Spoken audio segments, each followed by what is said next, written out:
injury situation is officially a mess, because not only is there not more clarity, there's more confusion about what her timeline could be. And that's coming on the heels of it seeming to be pretty clear when Clark would return to the court, or about when she would return to the court. It was said on the ESPN broadcast on August 12th that Stephanie White hoped Clark would be back in practice this week. Open portion of practice, Clark is not seen. And Stephanie White afterwards said it's status quo until Clark. Entity on their team, $1 billion damn dollars. And they're a bunch of clowns, a bunch of bozos. You guys look completely incompetent and unprofessional. The way this has been handled, oh, it's a joke. It's a joke. Look, and look, they can't say anything about conspiracy theories. You're complicit in creating them because you won't be open and you won't. Y'all, we might have a case here. We might have a case to sue not only the Indiana Fever, but the WNBA for misleading us, having us thinking Caitlin Clark was going to come back, because we all remember when Stephanie White was on ESPN, she stated Caitlin Clark was on her way to come back and practice and get ready to make a return of a lifetime to the Indiana Fever. Oh, yeah, she said that when around the 12th. Well, judging off your sources, if she got hurt around the 7th, you knew prior to you going to ESPN that Caitlin Clark wasn't coming back when you said she was going to come back. You're lying. You're lying and you're misleading, and it's looking real spooky. And FTC to investigate WNBA's misleading practices. Wow. Wow, wow, wow, wow, wow. So we are here now. We are here now. And what's crazy about all of this is that, guys, this is I'm not going to come on here and say that they're going to lose, because if there was an investigation going into this team, they're not going to lose this investigation. Oh, they're going to win.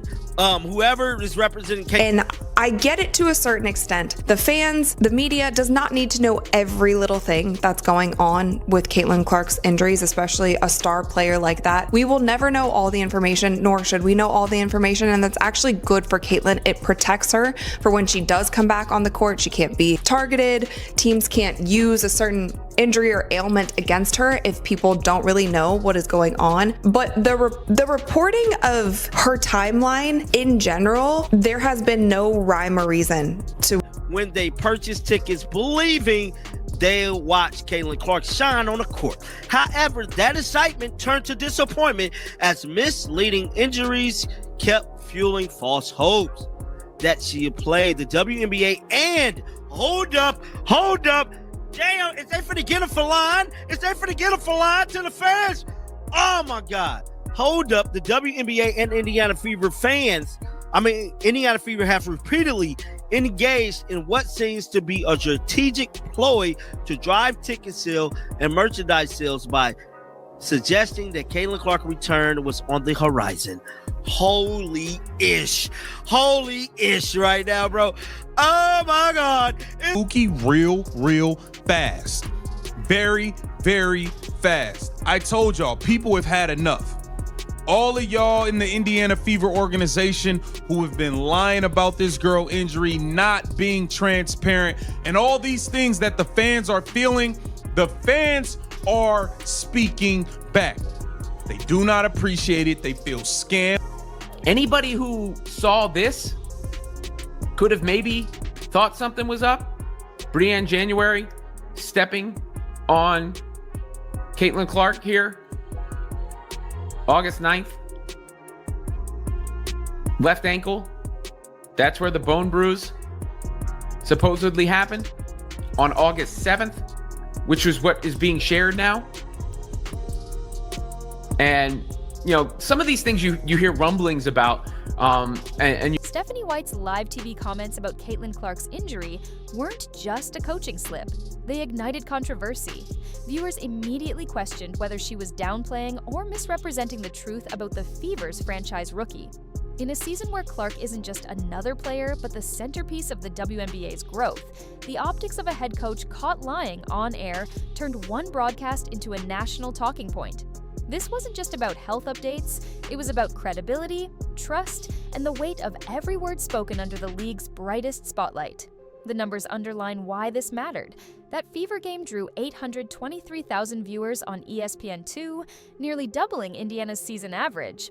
But the next day, reports of swelling and stiffness directly contradicted White's "nothing serious" comment. The result, fans and media framed it as a credibility crisis. Sportsbooks reflected the uncertainty. DraftKings saw a 19% dip in Clark-related prop bets, a measurable hit to one of the league's fastest-growing revenue streams. Even on the court, Clark logged just 25 minutes with efficiency dipping to 38%, while Indiana's offensive rating fell to 96.4. Fans could see something was wrong, and the coach's words didn't match the reality. The immediate consequence was perception.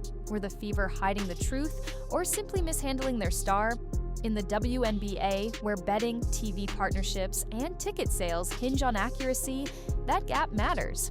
Indiana's resale ticket market dropped 23% in the 48 hours following White's remarks. Fanatic searches for Clark jerseys, previously surging, slowed nearly 30%. The optics of dishonesty can hit harder than the injury itself.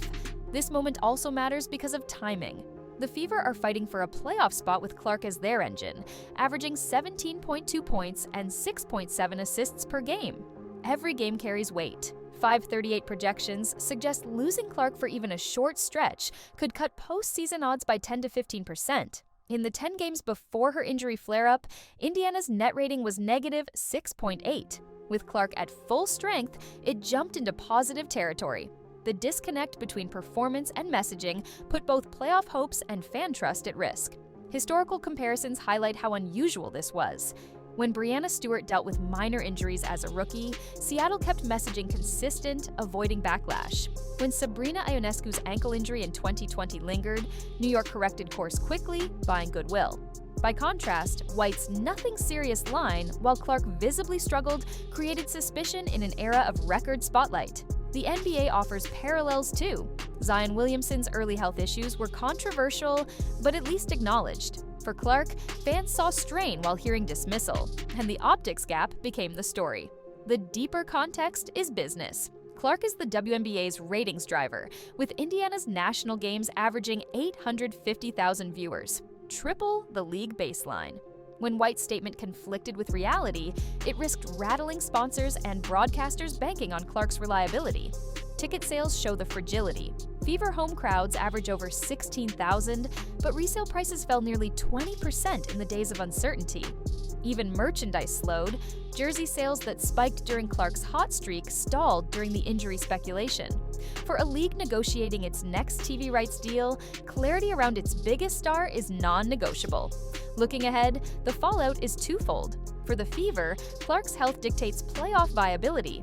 Indiana is 11 points per 100 possessions better offensively when she's on the court. Confusion about her status complicates planning and risks overloading teammates like Nalisa Smith and Kelsey Mitchell. For the league, trust is paramount. Clark's presence pushed broadcasts past the 1 million mark. If fans believe they're being misled, credibility erodes. Even Sportsbooks reacted. Clark-related wagers dipped 27% the week after the controversy. Sponsors will hesitate if uncertainty lingers. In the end, Stephanie White's on-air reassurance wasn't just a bad soundbite, it became a flashpoint about credibility in the middle of the WNBA's biggest growth surge. Caitlin Clark is the league's cornerstone, driving record ratings, ticket sales, and merchandise. When words about her health don't match what fans see, trust wavers. For Indiana, clarity is as important as Clark's shooting percentage. For the WNBA, transparency is foundational to sustaining momentum. So the questions remain. Did White's comments expose a dangerous lack of honesty, or was this simply one phrase blown out of proportion? And more importantly, can Clark's brilliance keep pulling the league upward, or will mismanagement from coaches and officials put that surge at risk?